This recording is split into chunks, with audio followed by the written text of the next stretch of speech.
espérance n'est pas terrestre. Nous espérons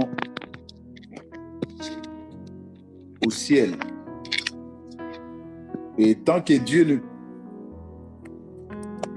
n'a pas dit quelque chose de contraire de ce que nous espérons, je pense que nous continuerons à croire à Dieu. Et permettez que ce matin, nous puissions encore nous entretenir un tout petit peu sur la parole de Dieu. Je vais juste exhorter encore ce matin. Si nous pouvons prendre nos Bibles, si vous avez les vôtres.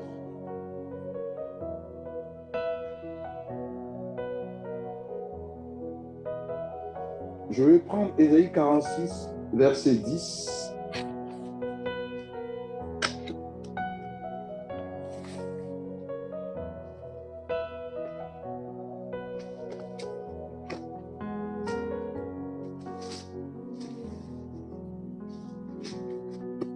Si vous avez trouvé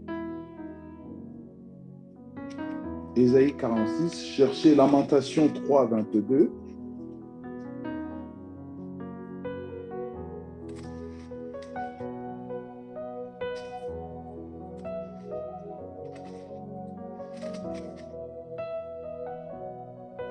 Ésaïe 46, verset 10. Lamentation 3, 22.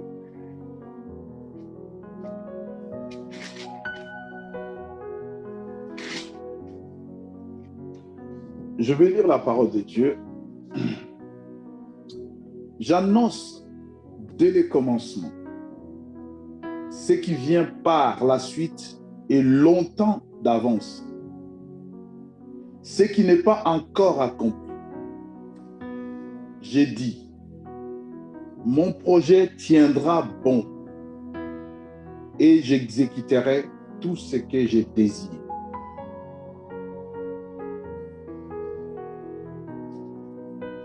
Lamentation 3, 22.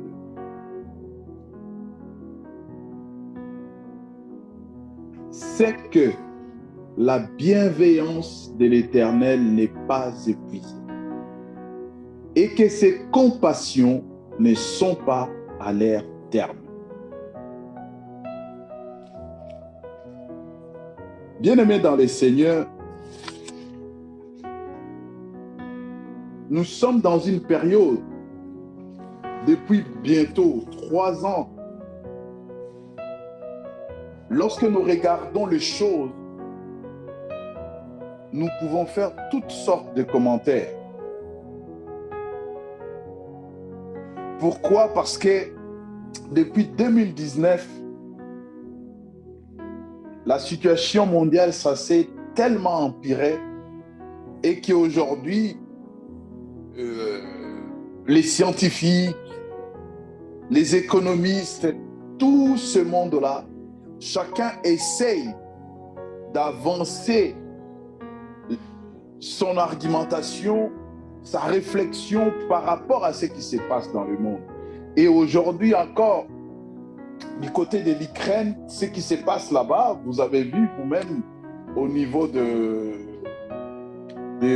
comment on appelle, du pouvoir d'achat, rien ne va plus.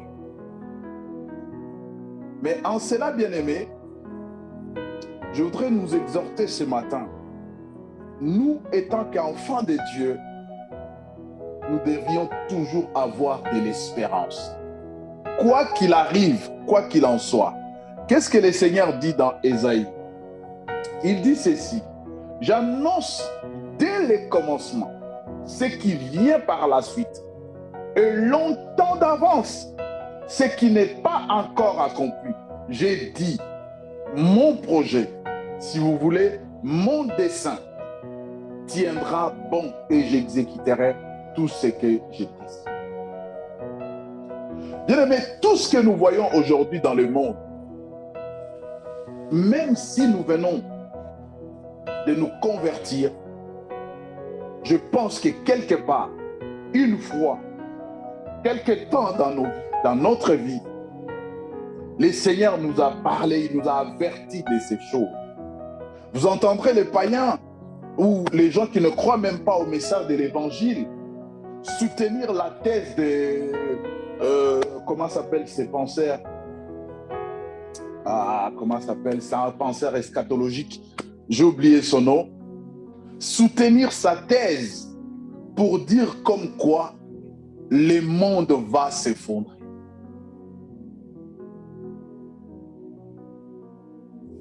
Lui, il n'a fait que révéler ou dire ce que la parole de Dieu a dit d'avance, a annoncé d'avance. Bien aimé, Jésus parle à ses disciples dans Matthieu chapitre 28, il dit ceci: vous entendrez le bruit des guerres. Une nation s'élèvera contre une autre, un royaume contre un autre, un peuple contre un autre. Et aujourd'hui, l'Église, nous entendons le bruit des guerres partout. Mais l'Église est comme perdue. Nous avons oublié le message de Dieu. Jésus dit, vous entendrez ces choses, mais cela ne sera pas encore la fin. Cela annoncera le début de la fin, mais ça ne sera pas encore la fin.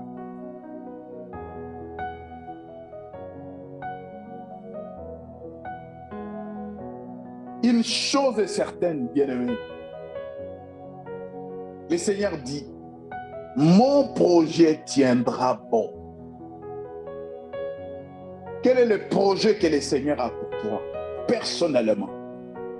Quel est le projet que le Seigneur a pour ton foyer, ta famille, ton pays, ton village?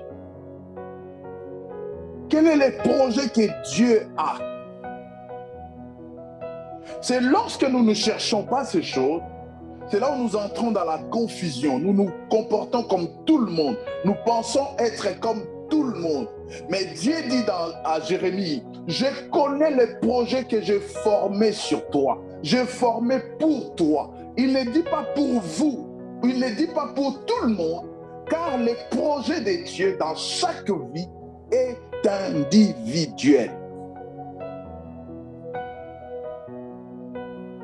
Et je crois personnellement, dans Philadelphie, Dieu a un projet et ce projet tiendra. Dans ta vie personnelle, dans ton foyer, Dieu a un projet, ce projet tiendra.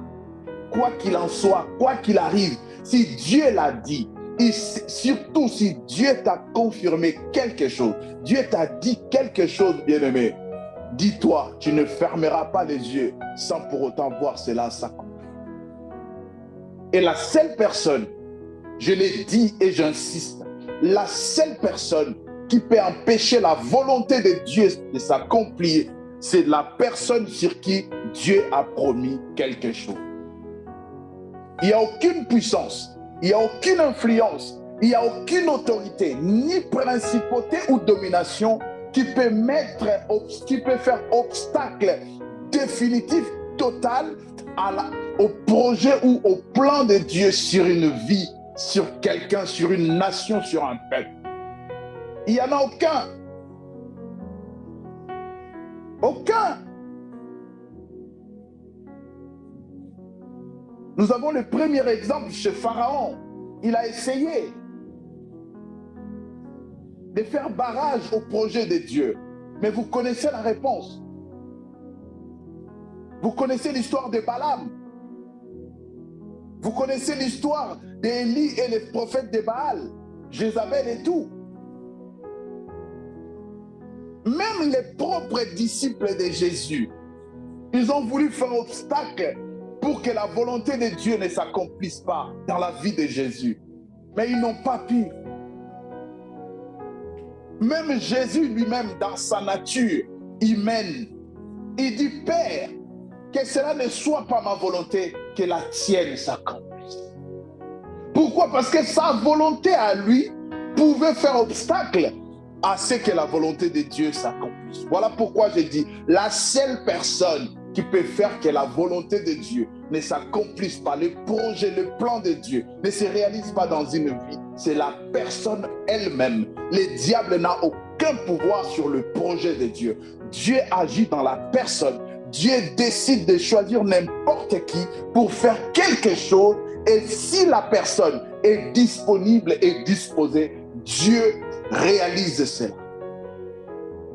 Si tu dis je ne veux pas, Dieu ne force personne. Dieu ne force personne. Les vendredis, il nous avait été dit, parlant de mort, mais moi je parle de l'attitude.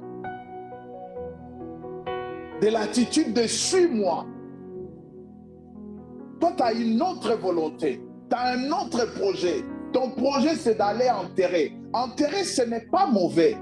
Parce que la Bible dit, pleurez avec ceux qui pleurent. Mais maintenant, si c'est toi-même, tu ne peux pas pleurer avec ceux qui pleurent parce que tu pleures déjà. Maintenant, c'est quoi? Le problème est au niveau des priorités. Priorité, Jésus passait. Il n'allait plus revenir. Mais il est mort. Il allait être enterré quelque part. Sa tombe, je pense, si ça n'a pas été détruite, jusqu'à aujourd'hui, cette tombe existe. Tu as le temps d'aller parce que c'est déjà mort. Qu'est-ce qu'on va aller faire au cimetière? C'est pour pleurer, c'est pour regretter, mais c'est déjà mort. C'est déjà mort. La priorité n'était pas dans l'enterrement. La priorité était d'abord de prendre le message, de comprendre le message, de suivre et d'entrer dans les chemins. Après, tu auras le temps de revenir pour constater la mort. Parce que nous savons tous, même si c'était en Chine ou là où on brûle les cadavres, on sait savoir à quel endroit ils ont stocké les cendres. C'est ça, bien-aimé dans le Seigneur. Le projet de Dieu le projet que Dieu a pour toi ne se réalisera pas en dehors de toi. Mais si seulement toi-même tu résistes, Dieu ne force personne. Il y en a beaucoup, bien-aimés, que nous voyons aujourd'hui. Le Seigneur les a appelés dans le ministère il y a longtemps. Mais ils sont tellement distraits. Il y en a aujourd'hui derrière les autres pasteurs. Le Seigneur les a déjà appelés à aller ailleurs, d'aller continuer, d'aller faire autre chose. Mais ils sont tellement fanatiques et aveuglés, ils continuent. Mais Dieu ne force personne.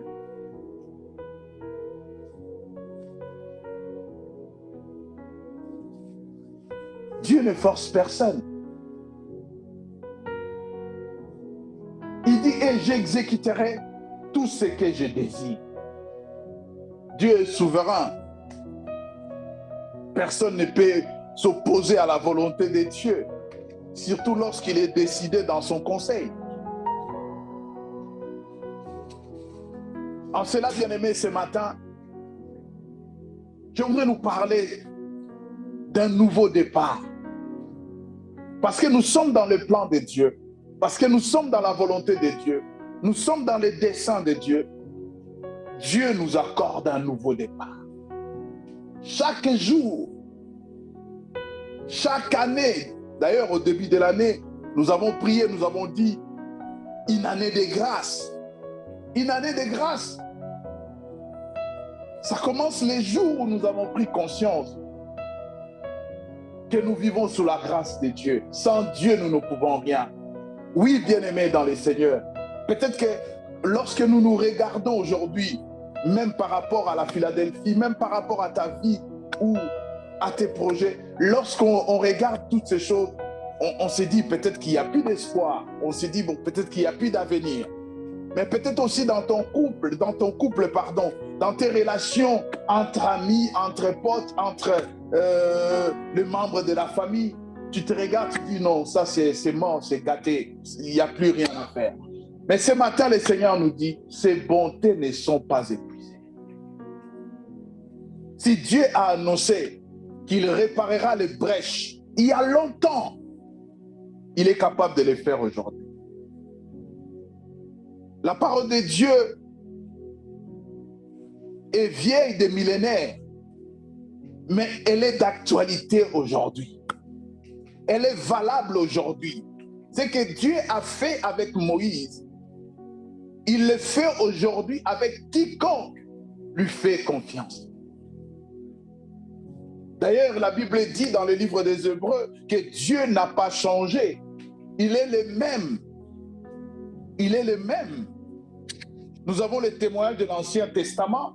Nous avons le témoignage du Nouveau Testament. Nous avons le témoignage aujourd'hui. Il est le même Dieu. S'il a fait quelque chose avec quelqu'un, il est capable de faire aussi quelque chose avec nous. S'il a fait quelque chose dans un couple, avec une famille, il est capable de le faire aussi avec nous, bien-aimés. Dieu est capable. N'allez pas seulement admirer le païen, soi-disant il était ceci et il est devenu riche. Oui, c'est bien, mais Dieu est capable de faire au-delà de cela. La richesse en soi, bien-aimé, ne fait pas trembler Dieu.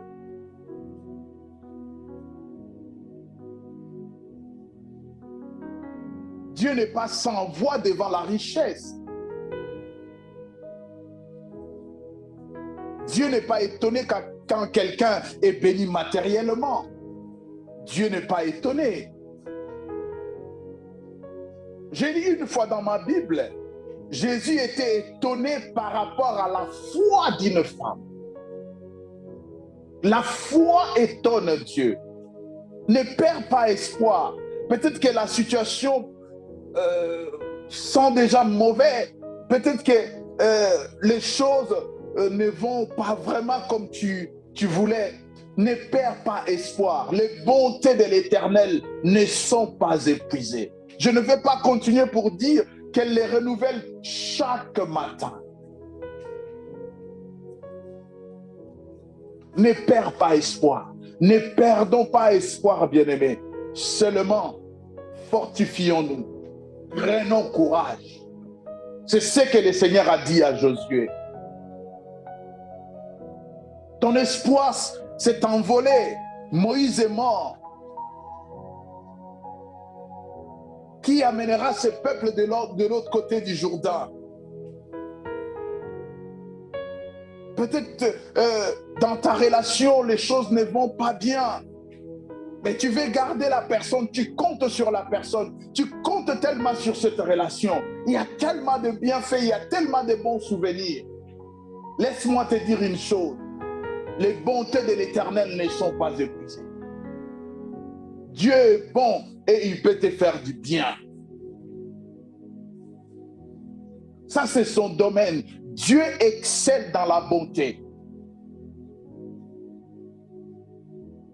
Il n'y a aucun homme, aucune femme et aucune créature qui soit bon comme Dieu.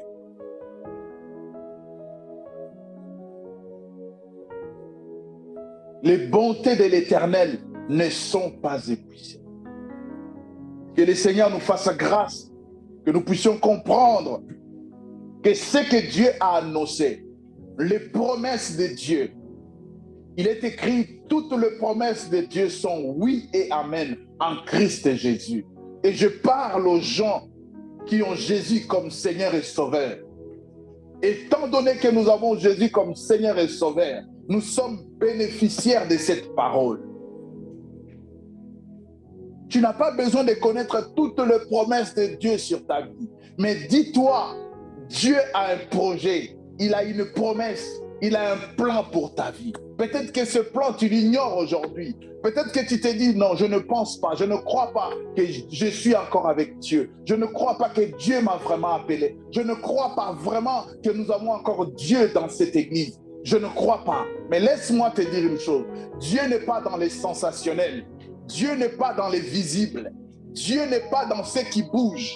Une fois, l'homme de Dieu, Élie, il a entendu une douce voix. Il a entendu une tempête, un tremblement de terre. Il a cru que Dieu était dans la tempête ou dans le tremblement de terre.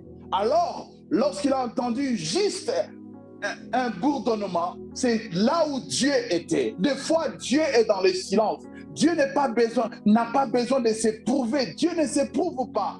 Dieu s'expérimente. Il n'a pas besoin de s'éprouver, sinon il ne sera plus Dieu. Vous verrez, bien aimé, quelqu'un qui est riche, il va chercher à acheter, il va chercher à avoir, il va chercher à avoir une renommée, un nom. Mais Dieu n'a pas besoin de ces choses. Il est Dieu. Il est Dieu. Tel que tu es, qu'est-ce que tu peux donner à Dieu? Qu'est-ce que Dieu a besoin et que ce besoin, c'est toi qui dois l'accomplir?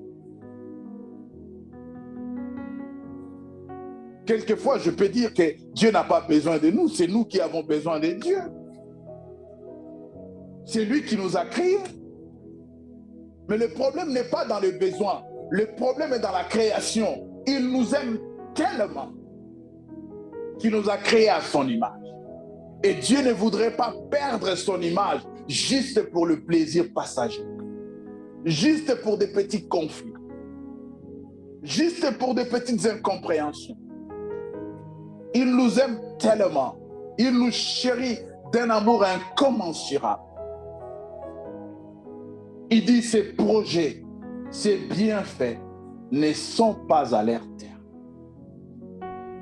Je ne veux pas ici faire des promesses fallacieuses. Après, à la fin de l'année, les gens viendront me chercher. Oh, pasteur, tu avais promis que je vais me marier. Je ne me suis pas marié, tu avais promis. Non, je ne promets rien à personne.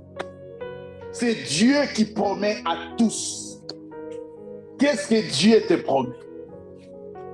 Si Dieu te promet le mariage, attends le temps de Dieu.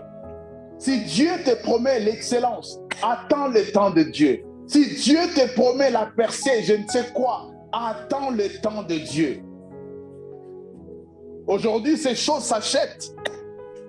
Ça, c'est des prédications africaines. Celles aussi qui veulent voyager, qui viennent avec des $2000, $100 ou quoi, on le met de l'huile et tout, à la fin, il n'y a rien. Les gars, ils se retrouvent en Libye en train de prendre les embarcations dangereuses, pour traverser l'Atlantique ou la Méditerranée. C'est ça qui n'est pas la parole de Dieu. Dieu ne te promet pas quelque chose au péril de ta vie.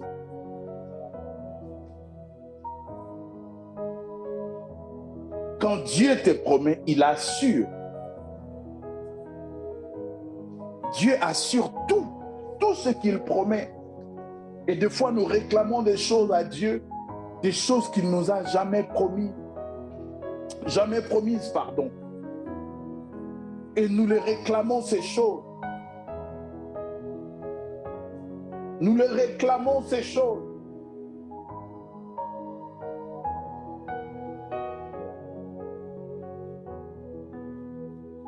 Nous les réclamons, ces choses.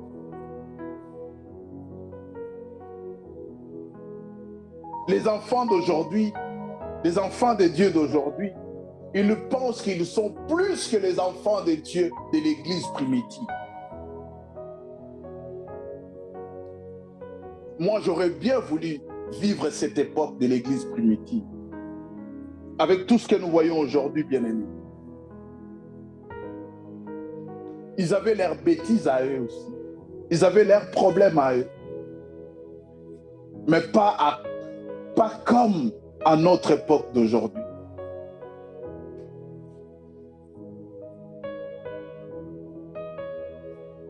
Je ne vois pas Paul chercher à être plus que Pierre.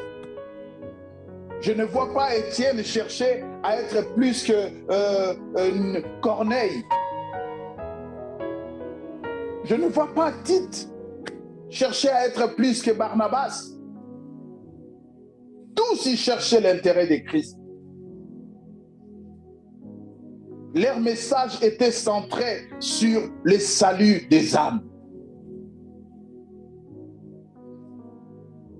Paul n'a pas vécu dans l'opulence. Pierre non plus.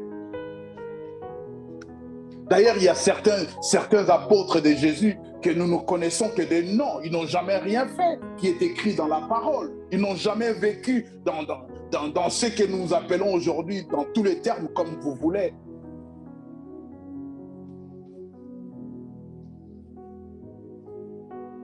Paul fabriquait des tentes.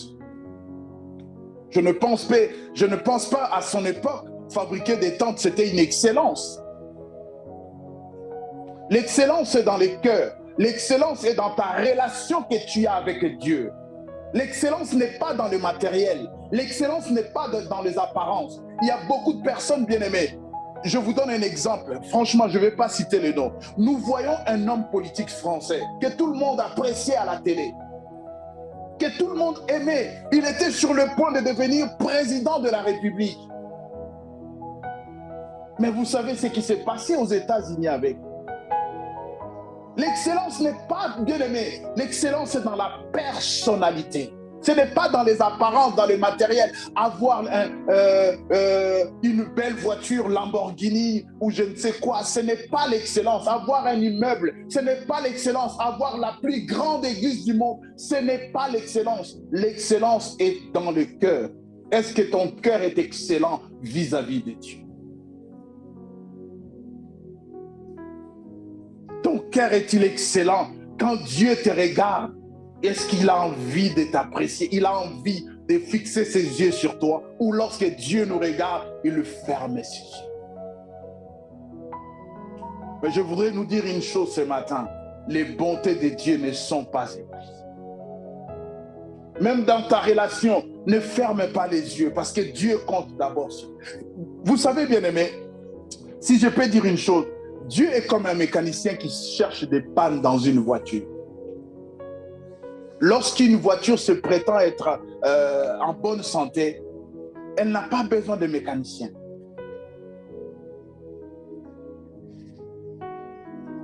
Voilà pourquoi Jésus dira, le Fils de l'homme n'est pas venu pour ceux qui sont en bonne santé.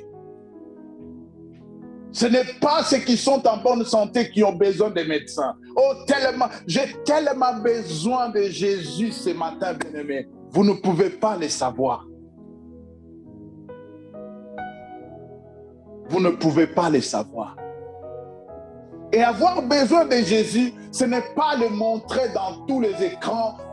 Non, ça c'est des hypocrites. Jésus a dit, ils aiment prier dans le coin des rues. Ils aiment les apparences. Une grosse croix, une soutane ou je ne sais, un toge, quoi, je ne sais qu'est-ce qu'ils portent. Ils aiment prier dans les apparences. Dans les apparences.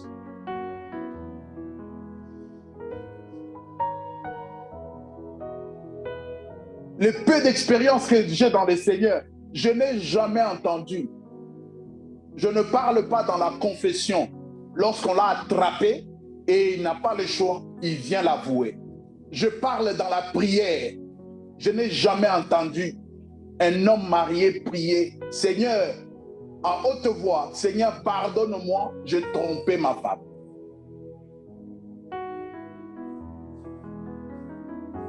Jamais. Seigneur, pardonne-moi, j'ai volé.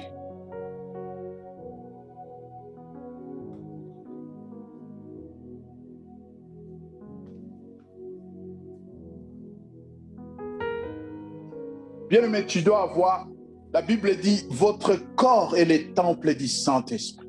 C'est le corps qui est le temple du Saint-Esprit. Ne venons pas arranger seulement les temples lorsque nous sommes en réunion. Lorsque nous sommes en réunion. Et j'ai souvent dit, je partage très souvent avec des frères qui sont avec moi. Je dis, nous devions comprendre une chose. Quand Dieu appelle quelqu'un, étant que son enfant, Dieu l'équipe et met les capacités dans la personne pour que la personne soit capable de suivre Dieu. Je l'ai dit la fois dernière. Dieu ne va pas te donner une compréhension d'Albert Einstein si tu n'as pas le niveau d'Albert Einstein, tu ne peux pas.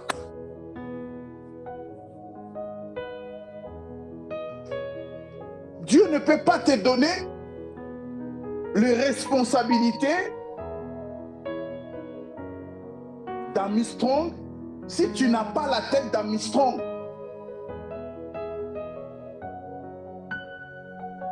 Tout ce qui est bien-aimé sort de toi, c'est tout ce que Dieu a mis en toi. Je parle de tout ce qui correspond à la volonté et à la souveraineté de Dieu. Mais tout ce que nous rajoutons, bien-aimés, cela sert à notre connaissance. Cela n'est pas mauvais. D'ailleurs, Pierre le dit, ajouter la connaissance au-dessus de la vertu. Ce n'est pas mauvais. Mais ce n'est pas la connaissance qui nous fait connaître Dieu. Dieu nous connaît dans notre cœur, dans notre relation avec lui. Dieu ne nous connaît pas dans la connaissance. Ce n'est pas le fait de connaître la Bible qui me fait savoir ou qui me donne les garanties comme quoi je connais Dieu. Non, je peux connaître la Bible de Genèse en Apocalypse sans connaître Dieu. Il y en a qui l'ont lu, ces livres, comme un roman, et après ils l'ont jeté.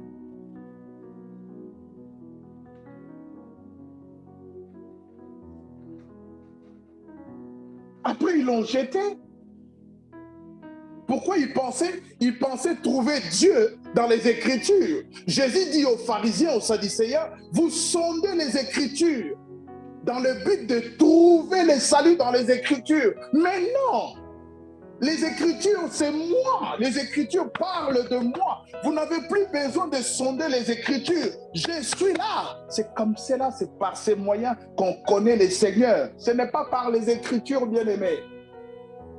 La Bible dit dans le livre d'Éphésiens, la connaissance enorgueillit. Beaucoup le fait d'avoir connu, le fait d'avoir dans leur tête beaucoup de versets, ils pensent connaître. Ce n'est pas ça, avoir craché des versets, cela ne veut pas dire que nous connaissons Dieu. Sonde mon cœur, sonde-moi et dis-moi qui je suis. C'est ce qui fait que nous connaissons Dieu lorsque Dieu nous connaît dans le profondeur. Et nous connaissons Dieu dans le profondeur de nos cœurs. Et lorsque Jésus parle dans Apocalypse 3:20, il dit, moi et mon Père, nous viendrons en lui et nous ferons de la personne notre demeure. Notre demeure.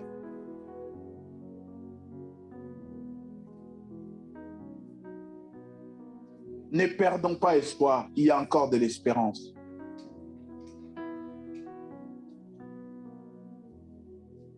N'ayons pas peur de ce qui se passe dans le monde. Faisons confiance à Dieu. Il y a un nouveau départ. Même pour l'Ukraine, même pour la Russie, pour le monde, la France, il y aura un nouveau départ. Il y aura un nouveau départ. Même pour ces dictateurs qui pourrissent l'Afrique, il y aura un nouveau départ. L'Afrique va redécoller. Parce que Dieu a un projet sur ce continent.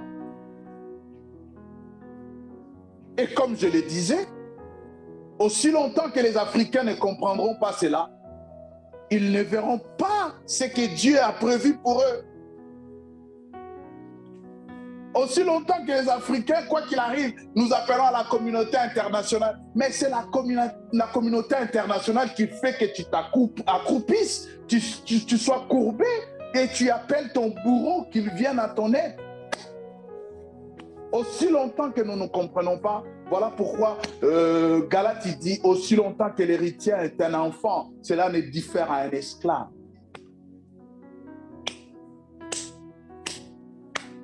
Les bontés de l'Éternel ne sont pas épuisées. Dis-toi, quand tu te réveilles chaque matin, même si tu n'as rien à dire, pense seulement que les bontés de l'Éternel sont devant toi. Les bontés de l'Éternel t'ont précédé. Comme en ces jours, les bontés de l'Éternel nous ont précédés. Dieu est bon. Je ne sais pas comment tu t'es réveillé. Peut-être que la nuit, tu t'es couché avec une mauvaise nouvelle. Dis-toi, bien-aimé, les bontés de l'Éternel ne sont pas épuisées. Qu'il les renouvelle dans nos vies, qu'il les renouvelle dans ta vie ce matin. Et ces bienfaits ne sont pas à leur terme. Que le Seigneur nous fasse du bien, qu'il nous accorde un nouveau départ. Baissons nos têtes dans la prière.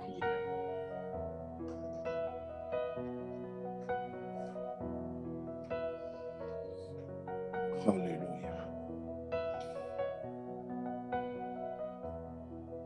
Bien-aimés, je vais prier pour vous.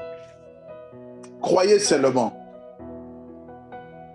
Si vraiment vous avez besoin d'un nouveau départ, je ne sais pas dans quel domaine, croyez la parole de Dieu. Au moment où je parle, n'écoutez pas ma voix. Écoutez la voix du Seigneur. Tendre Père, je bénis ton nom ce matin. Je recommande ce peuple entre tes mains, Seigneur. Toutes celles et tout celui qui a besoin d'un nouveau départ. Éternel Dieu, renouvelle en elle, renouvelle en lui tes bontés. Dans ses relations amicales, familiales, Éternel Dieu, je prie pour un nouveau départ. Un nouveau départ de compréhension, là où il y avait l'embrouille. Un nouveau départ d'humilité, là où il y avait l'orgueil. Un nouveau départ sur le plan financier, là où il y avait la sécheresse. Un nouveau départ sur le plan social, là où il n'y avait rien, Seigneur. Un nouveau départ pour une nouvelle vie, une nouvelle marche avec toi, Seigneur. S'il te plaît. Tes bontés ne sont pas épuisées. Et tu accomplis tout ce que tu désires. Père, merci de qualifier chacun en vue de ton appel et de la marche avec toi, Seigneur. Je bénis ton peuple et je bénis ta parole dans le cœur. Au nom de Jésus. Amen. Que Yahweh vous bénisse.